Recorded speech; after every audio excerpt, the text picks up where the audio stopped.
Video ಮಾಡಬೇಕು ಅಂತಲೇ ಇದ್ದೆ, ಆದರೆ ಎಲ್ಲೋ ಒಂದು ಕಡೆ ಅನಾಹುತ ಜರುಗಿ ಹೋಗೇ ಆಯಿತು.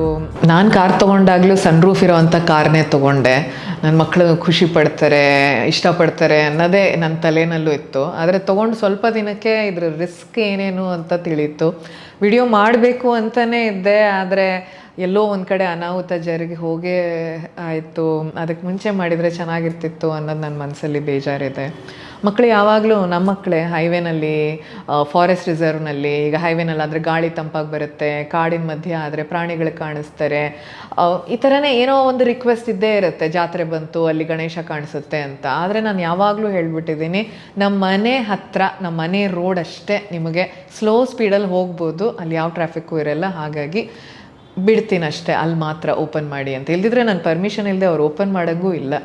ಯೋಚನೆ ಮಾಡಿ, ಸಡನ್ನಾಗಿ ಬ್ರೇಕ್ ಹಾಕಿದ್ರೆ ಮಗುಗತಿ ಏನು? ಮತ್ತು ಎಲ್ಲೋ ಈಗ ತಲೆ ಓಡ್ಕೊಂಡ್ರು, ಮೇಲ್ಗಡೆಯಿಂದ ಏನೋ ಬಿತ್ತು ಅಲ್ವಾ? ಮತ್ತು ಅವರಿಗೆ ಕಾಲಿಡಲಿಕ್ಕೂ ಅಲ್ಲಿ ಜಾಗ ಇಲ್ಲ, ಏನೋ ಓಪನಿಂಗ್ ಇದೆ ಅಷ್ಟೇ. ಯೋಚನೆ ಮಾಡಿ ಕರೆಕ್ಟಾಗಿ. ಸನ್ ರೂಫ್ ಅಂದರೆ ಏನು? ಸೂರ್ಯನ ಬೆಳಕು ಒಳಗೆ ಬರಲಿ, ಬೇಕಿದ್ರೆ ಓಪನ್ ಮಾಡಿ ಗಾಳಿ ಬರಲಿ. ಹೇಗೆ ಈ ಕಿಟಕಿಗಳು 4 ಇದ್ದಾವೋ ಹಾಗೆ ಅದೊಂದು ಕೂಡ, ಆಯಿತಾ? ಹೊರಗಡೆ ನಿಂತು ಅನ್ನೆಸೆಸರಿ ತೊಂದರೆ ಪಟ್ಕೊಳ್ಳಿಕ್ಕಲ್ಲ.